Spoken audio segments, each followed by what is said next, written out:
Alright, hey everyone. This is completely new to me, so if this is gonna be a janky video, I know, but yeah, welcome to the first How I Made video. You know, going forward, all these kinds of videos are gonna be for the members, but I did want to make this one free, you know, just to give you guys a little taste of what this might look like. So I guess we're gonna start with my most recent video, Infiltration. And yeah, actually, I guess I'll get started first with what I guess I did first, which is the script. So I use Final Draft. I've been using it for a couple years now. This is obviously paid, but if you want a free software, you can use Faden. This is what I used before I got Final Draft, and it's not bad, it's free. But yeah, I just thought Final Draft would be a lot better for me. So I guess one of the main things about this video and the script in particular is that I wanted to make it completely, you know, dialogue free, which is something that I haven't done in like 5 years or something. I won't go into the script too much because, you know, as a script, it's not too crazy. I'll go more into the script with the videos that, you know, deserve it more. But yeah, if you want to look, here's just a little bit of my writing style. But yeah, you know, this script isn't too crazy. So first things first, I want to go over just the raw footage. So I'm gonna disable all the effects, and I'm going to disable the color correction. So this is just the raw footage. The sets here I got at Michael's. These are like little grass pads that I just put over boxes and then, you know, lay them out like this. And this is also just some like grass that I got, you know, also from Michael's, and then some rocks here too. And then a little cube light that's like just, you know, barely sitting up on here, shining out here. And then there's a single tall, you know, blue light shining down to give like the, you know, the moonlight effect. And then in color correction, I darkened it. I, you know, made it a little bit more vibrant, made the blues pop more, and this orange over here. So I guess, yeah, let's start with the air razor section of the fight. By the way, if you didn't know, I do shoot at 15 frames a second, and I have stop motion. What's it called again? Stop Motion Pro. Just the app, Stop Motion. Yeah, I have the Pro version. And the thing about that is, it's kind of interesting. I shoot at 15 frames a second, but this sequence in Premiere is 30 frames a second. So not only does the math line up, so it's, you know, 1, 2, 1, or that's not a good example. 1, 2, 1, 2, 1, 2. Each frame of stop motion lasts 2 frames in the timeline. So you can see here that, you know, the effects go at 30 frames per second. And in a shot like this, the camera moves at 30 frames per second, and then the actual characters are at 15. This just makes things feel a little bit more smooth in the edit. It's something I've been doing ever since I started using Premiere, so around like Annihilation Chapter 5. So this shot of areas are flying in. There's actually no camera movement at all, and you can actually, I guess you can still see the stand in there somewhere, but it's so dark you can barely notice it. And then when I do the little camera motion here, it's even less easy to tell. And I want to go over the camera motion. Real quick. I want to go over a lot in this video about keyframes. If you don't know what a keyframe is, I'm not really the guy to teach you, but basically it's a way to easily animate things. So as you can see, you know, this keyframe starts at this position, and then I make another one at this position, and then it just fills in between it moving that way. So I'll, you know, as you can see here, I zoomed in the actual camera. I zoomed in the footage 25% because, you know, if it was like this, you obviously see the black. But if you zoom in, you don't get any of that, and you get a nice smooth camera motion that you can animate on your own. That also goes into this part, which I'm sure you guys have noticed in a lot of all my videos, which is, I guess this is hard to tell, but it's that slight camera shake during impacts. Let me go to a better shot that illustrates this. Maybe this one right here. That camera shake right there, right? That's all keyframed. It's just me going, camera goes here, and the next frame there, and then there, and then there, and then there. And it's, you know, it's pretty slight when you look at it, but in motion, it just adds that impact to your impact, I guess you could say, to your strikes, to your punches, to your kicks, and all that stuff. That's what I did here. You know, it's a camera move this way, and then, you know, impact, another impact. This shot I'm proud of. I think this is actually pretty cool. You can see the stand, but I like the motion of this a lot. The way she just kind of goes whoosh. I like that. I really like that shot. Okay, you know what? So I guess now this is a good time to go through all the effects that I do. So let's take this shot right here. This shot on its own is nothing crazy. It's pretty much just her, you know, doing here and then bang, bang, you know? And the missiles don't even move. They just completely disappear at this point. But then I add these muzzle flashes. I guess, I mean, they're like weird, not muzzle flashes, they're just like sci-fi muzzle flashes, I guess you could say. And I get those from this site called Production Crate. Now, I will say this isn't free, this is pretty expensive, it's a yearly subscription, but you don't need this, because you really could just go to YouTube and look up, you know, sci-fi muzzle flash green screen. I even have it here in my recently searched. And you'll find, I guess these aren't sci-fi. This one is. I use this one a lot. But, yeah, so you don't need this, but it definitely helps a lot, and there's a lot more, and it's higher quality.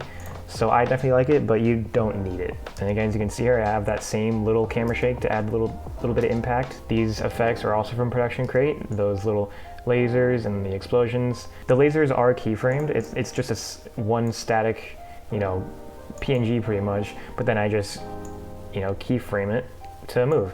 So this shot,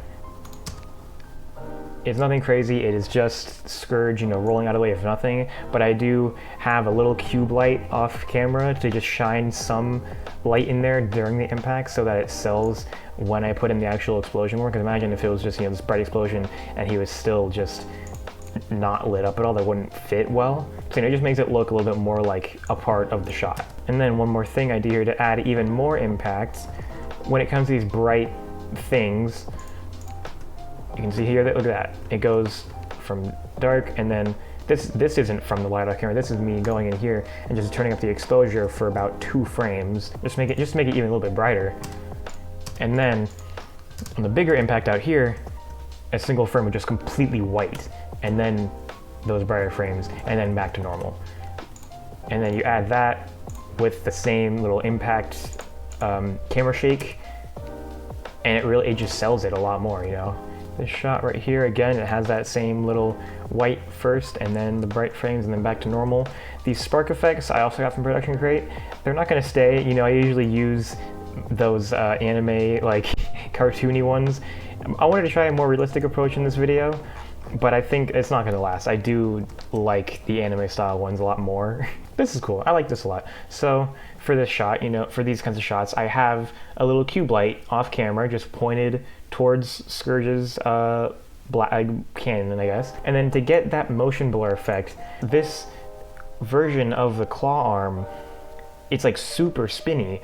So what I would just do for every frame is I would just flick it with my finger and just spin it really hard, and then take a picture of that. So you'd get the motion blur, and I guess it would look better like if it actually matched more.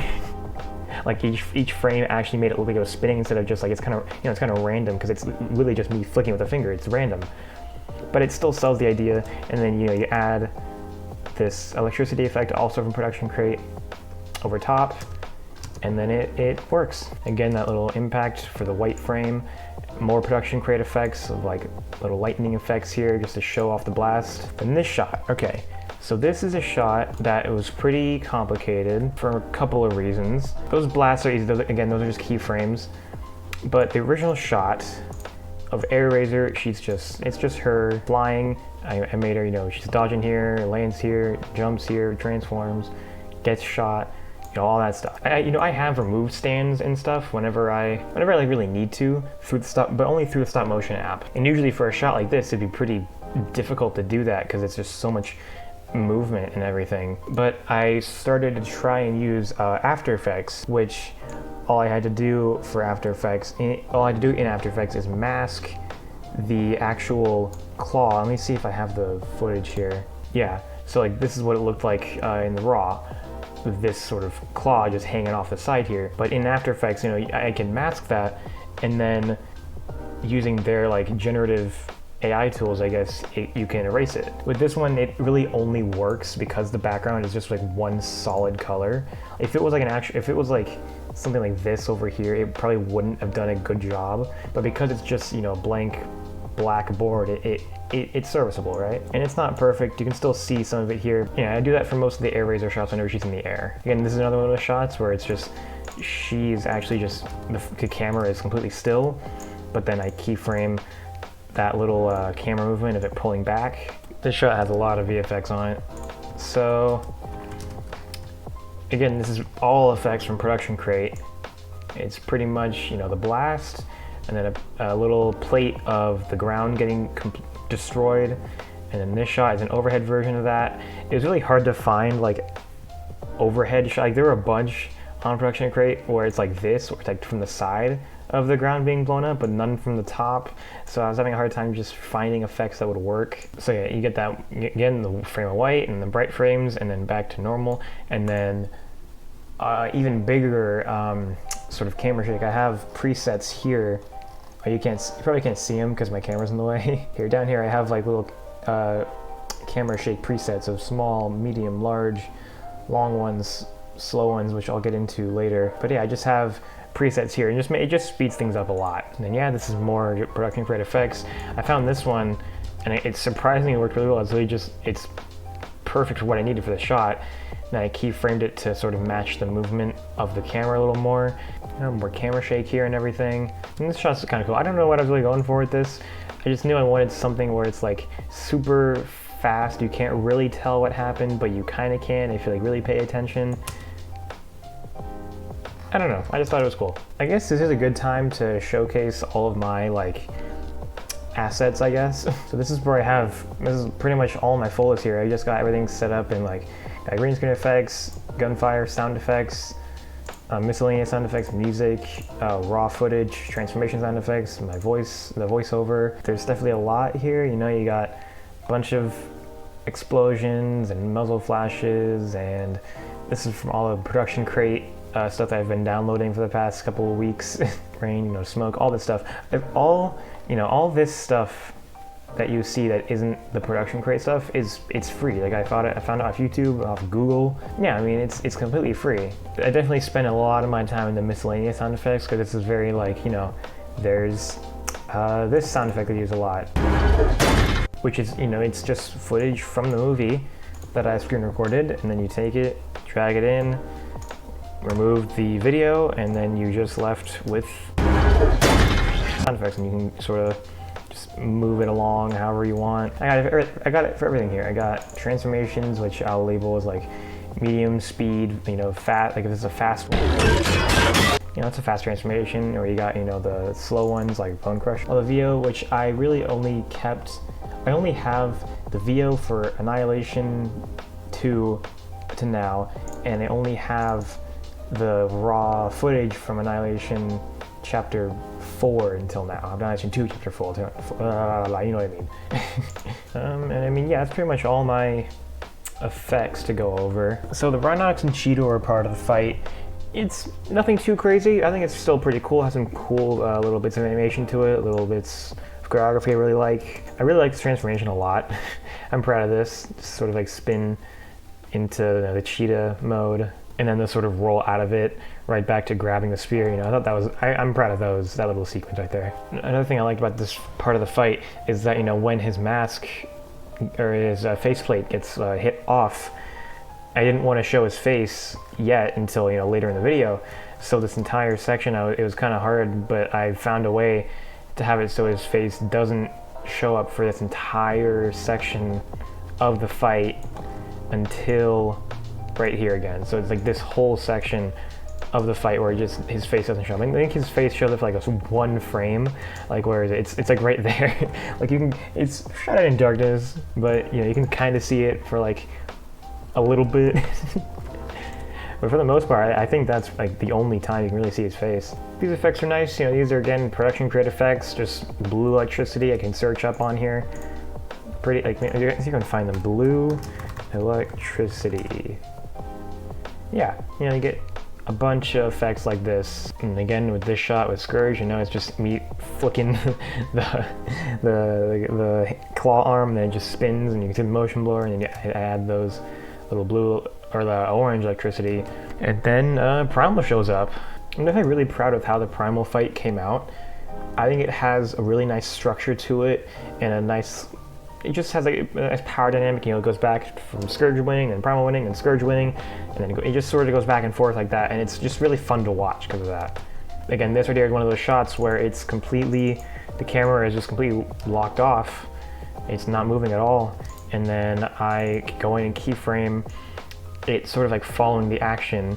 So now you can see the camera moves in 30 frames and the character only move in 15.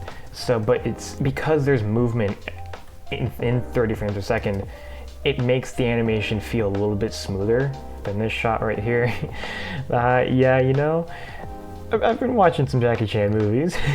Yeah, this is a reference to Police Story 2. I don't know what it was. The instant I saw this little piece of choreography in the movie, I just fell in love with it. I think it's just so sick. It's so wacky, but it also feels kind of real. And then how it's like every single time it's just Scourge getting, you know, lower and lower. And then, bam, and then they're both on the ground. Like, even, you wouldn't think that like the guy attacking would also like be willing to just lay flat on the ground after that too. Like, I don't know, I just think it's such a cool little piece of choreography that I wanted to replicate it here. And also, if you couldn't hear it, this is where this sound shows up. Yeah, you know, if you didn't know, I have been sneakily adding in the metal pipe sound effect for all my videos since the bounty video. I've had one little metal pipe sound effect in all my videos, just hidden somewhere in the background. I don't even know if you can hear it.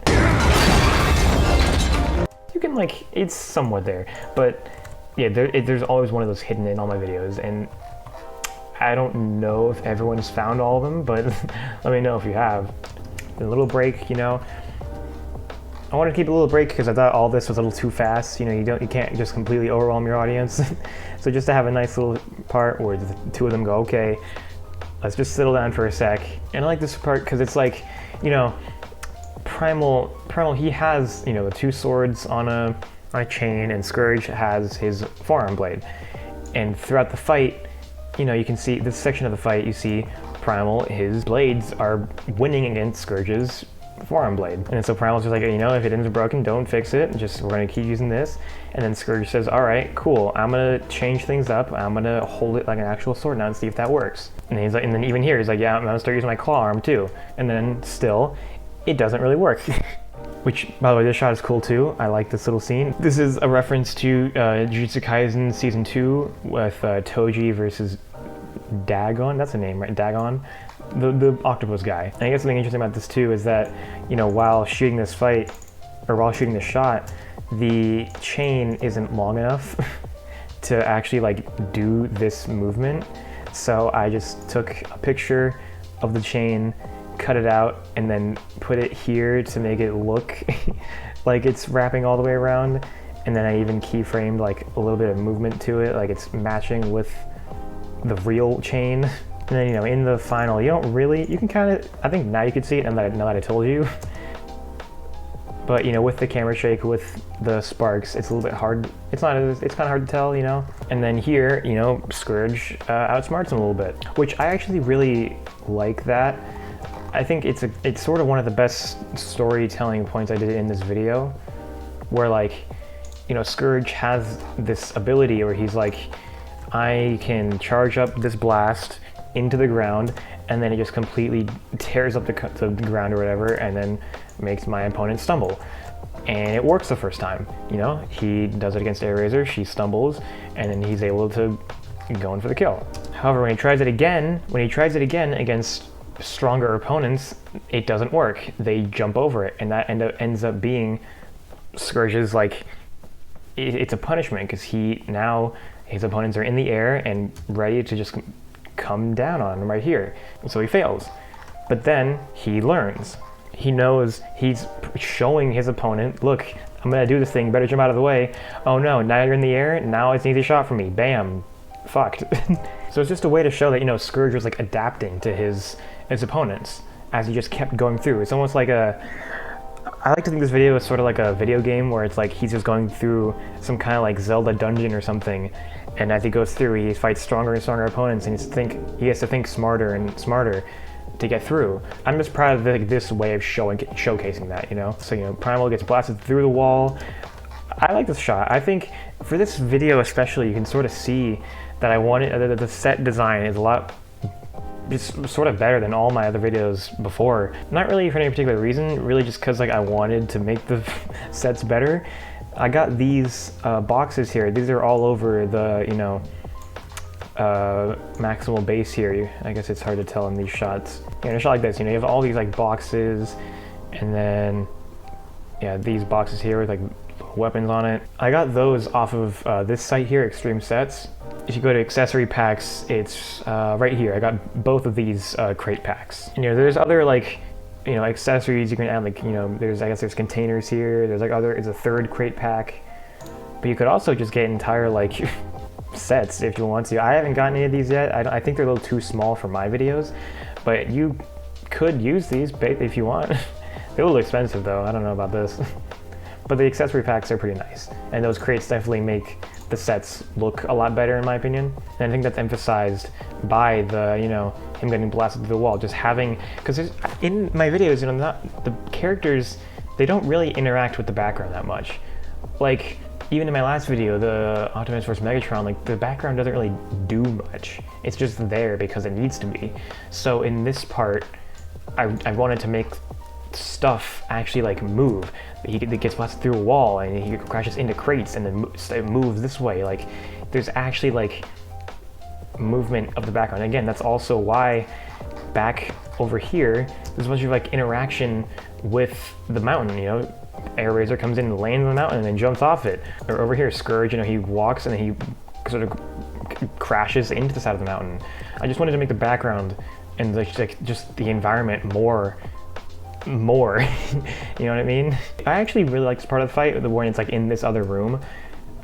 I definitely wanted to differentiate it by the lighting, and there's like a little bit more like a red sort of pinkish like tone to it compared to like the yellow and like white of the other room. It's always good in fight scenes whenever like a character uses their environment. Maybe, you know, he crashes into a crate of weapons, so he just uses one and just chucks it, and it kind of works. This was a little bit of discrepancy though, I will admit, because, you know, as I just mentioned earlier, Scourge like shifted his blade so he's holding it now, but in this shot I forgot. So he's just on his forearm again, and then I realized it after this shot, and now it's back. No, it's not back in his hand yet. Where is it back in his hand? It's just back in his hand in this shot, you know. I just forgot, and I was like, well, I can't really reshoot this now, so I guess that's gonna be how it is. This shot's pretty cool. I guess I didn't realize that every time I made a maximal like transform, it's like a super spinny, like, I don't know, they always like spin and they transform. I think it's just because the actual transformations aren't too flashy in and of themselves. Like, there's nothing too crazy about the Primal transformation or the Cheeto transformation. So I think I just was like, I want to make this a little bit, you know, flashier. Let me just spin around and then it'll be, you know, cool. I guess I didn't even really want to keep them in their maximal forms for so long because, like, they're not that posable. They kind of look goofy. Like, even this run right here. Look at this run. It's just like it's not too crazy. You can't really move a lot. Like, it's not very posable in these forms. That's why even when Cheetor transforms, it's like he's in the air. He's not trying to run because when he can't really run with that figure. So yeah, I was just trying to find ways to, like, you know, you see the maximal form, you see him do it, and then he just goes right back to robot form, and then we continue. I definitely like this section a lot. Again, using an opponent, you know, using their environment to their advantage. I think this is cool. Just a little bonk to the head by a crate. And then again, another bonk to the head. And then yeah, I did, I guess, because I didn't like it in the crate pack. I didn't like this crate particular. This crate kind of sucks. So I was like, you know what, I'm just gonna break it. So I broke it in half. And then sort of a Pacific Rim reference, kind of. I wanted to be, in the script it was a Pacific Rim reference. And then I was like, actually it's kind of funny if it's just like gonna be stuck on his head. And so, you know, I shot this part. This shot's pretty funny. Yeah, no, I just thought it'd be funny to have it stuck on his head. And then that would also lead into how his face mask comes off right there, you know? Like, he just smacks it off on accident. And to be honest, I don't really know what I was doing when it came to the face mask coming off. I mean, I thought about maybe removing the face, or removing the head and putting an Optimus Prime face on it, because, like, You know, that was the running theory that, oh, Scourge, he's an alternate universe Optimus Prime. So I thought maybe I could do something like that there, but then I was like, no, that's kind of stupid. But then I was like, you know, maybe through the reactions of the characters, they know who he is, but the audience doesn't. That's sort of how I saw it. Like, maybe he actually is Optimus Prime, and like this is what Primal's realizing. Oh no. But I definitely didn't want to leave. I didn't want to put anything like, you know, concrete. Actually, yeah, you know, here's Primal using Prime's axe, just because, you know, why not? I thought it's just fun to have like different weapons, and you know, using different kinds of weapons in the same fight, just to keep things, you know, fresh. This shot I'm very proud of. Ooh, it's so smooth, just keeping everything. There's no stopping. It's just just moving all around, and it's just, I think it works really well here. Then here, you know, he got punched out back to the main room, because that's sort of why. So I shot the main room stuff first, and then I shot, you know, I changed up the set so I can do this room like with like the pink hue or whatever, and that's why I forgot to change the sword back to his hand and not his forearm. I guess I want to go over this move too, actually. I don't really know what prompted me to come up with this move where it's like, you know, Scourge running his blade along the cannon and then just like charging it up. I just thought it was cool. So I was like, you know what, I'm gonna write that in there, because why not? I guess another cool thing with this video is that, you know, it's the first time that a villain really wins, but I don't really see him that way. It's kind of complicated, because like, he is a villain, yes, but he's also the main character of this video. So it's like, I guess it's up to you whether you think this is a satisfying ending or not. Like, oh, you know, the guy I've been following won, yippee, or you think, oh no, Scourge, the villain won, this is bad. I don't know, I just thought it was cool to have like the villain win, and then an extra step is like Primal being like, oh, you done fucked up, I'm coming back to get you. So that's basically the whole video, and then, you know, I made this like membership little promotion thing here. Nothing too crazy. I guess now I should go over the sound effects. So the sound effects, as you can see, there's definitely a lot of them. Let me start with the music.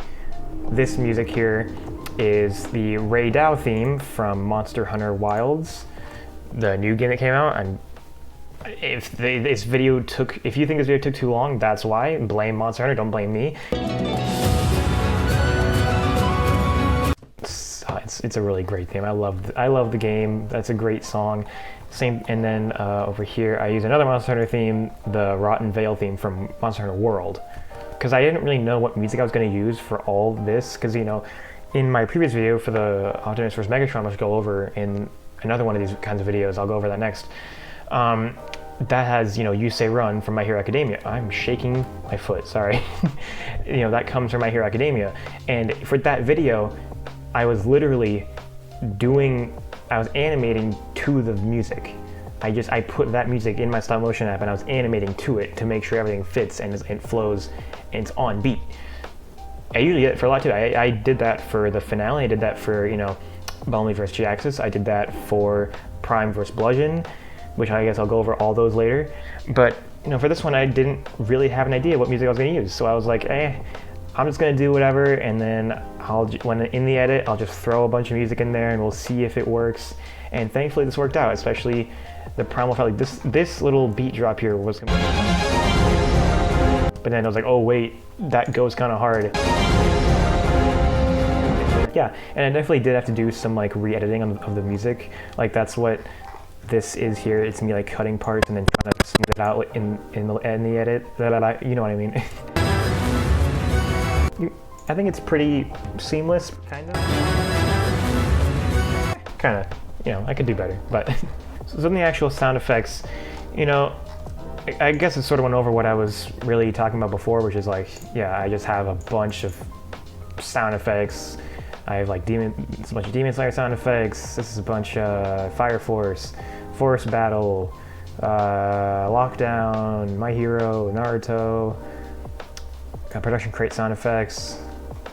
which, yes, Production Crate here, not only is it VFX, it's also sound effects, which is nice, and music, which I haven't used any of. I don't honestly like, I honestly don't like them that much. Like, these are kind of mid. It's kind of mid, but whatever. You know, Sentinel, you know, Dark of the Moon, Sentinel fighting sounds, which I use a lot. This sound effect right here, I use it. I use it all the time. I love it. And it's gotten so bad to the point where like I recognize the waveforms. Like this sound right here, I already know this sound right here is the sword whooshing sound effect. It's the watch. I just know. I recognize the waveform, man.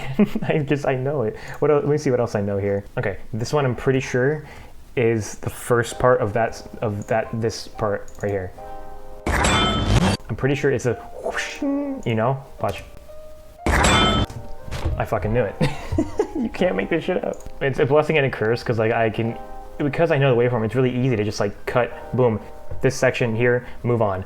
But it's also just like, I could save my brain power for other stuff. I don't know why. Why I can't remember shit for my chemistry final, but you bet your ass I know this is the one for all waveform right here. This is the one for all sound effects. As for like what sound effects to like look for a shot, like let's look at this real quick. Like.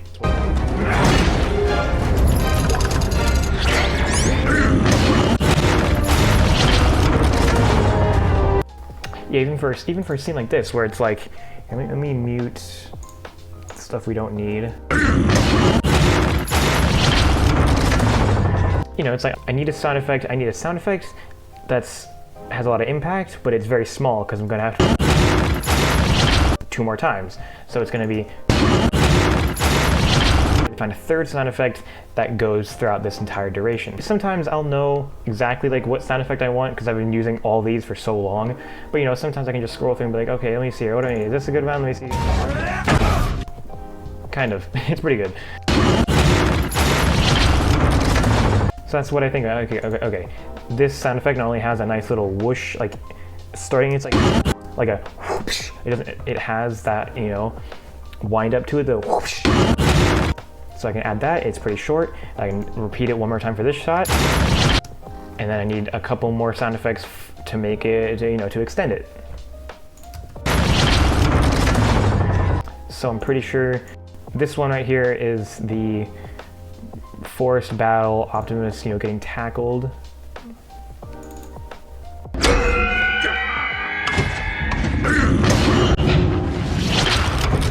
Right there. And then I have I think this is the TF5 Hot Rod, like, slow motion explosion. Yeah, right here, slow motion explosion. You know, you just gotta line up the impact, obviously. Like, imagine if this one was a little bit off, like, you know? But you just gotta line up together. You can sort of see, like, where the actual, like, impact starts on the waveform. All right, am I done? I don't know what else there is to really look at, honestly. I think that might be it. If there is a specific question you actually had, I'll try to answer it as best I can in just a comment, and because I obviously wouldn't be able to like show you all this. But yeah, that's Infiltration. Again, this is just gonna be a free one just to give you guys a little taste of what, I'm shaking my foot again, I'm so sorry. It's just, you know, just to give you guys a little taste of what the membership content will look like, because I'm gonna go over not all my videos, but all my like recent ones at least. Like, I definitely want to go over from Infiltration all the way down to probably Bounty, because the thing is, right, I don't actually have the Premiere timeline, I don't have the Premiere projects for anything. I only have it from chapter 4 and up. So I think when I want to do, you know, all of Annihilation 2 and Bounty, but I won't be able to do those with the timeline, like with Premiere obviously, which kind of sucks, but it's not, I think I can still do it. And so I think I want to go at least down to maybe Close Combat, I don't know, we'll see. Because I've sort of already talked about you know, everything up to 13th Prime in my 100K special video. So I think after that, I'm shaking my foot again, I'm so sorry. So I think for now, I'll go from the Warrior all the way up, or I'll go down. Whichever, I guess whichever way you want. You want to go down from, you know, to Optimus Megatron, or do you want me to go up from Warrior all the way up? I guess that's up to you. But yeah, that's pretty much about it. Thank you guys for watching. Join if you'd like, and I'll see you in my next video.